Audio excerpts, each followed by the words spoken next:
The return of the giant Pitta, echoes of Thailand's forests. Hello everyone, and welcome back to Nefertitie's Knowledge with a Twist podcast. Did you know that deep in the southern rainforests of Thailand lives one of the rarest birds in the world?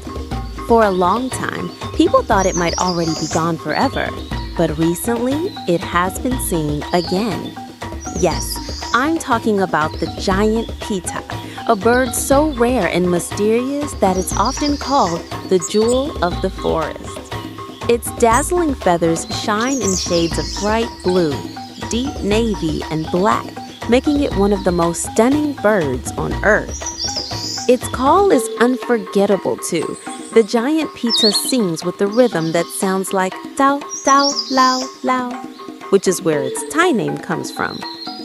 Researchers actually rely on this call to track it in the dense jungle. But here's the thing. The giant Pitta is classified as critically endangered on the IUCN Red List. Deforestation has destroyed much of its habitat, pushing it to the brink of extinction.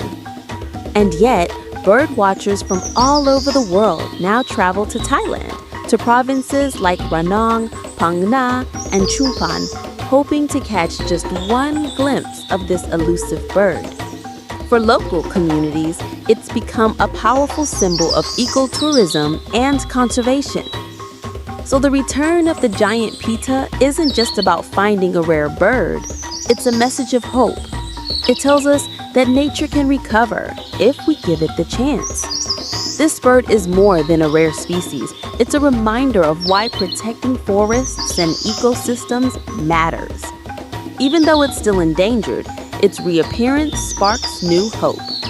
If we care for the forest, creatures like the giant Pitta still have a future.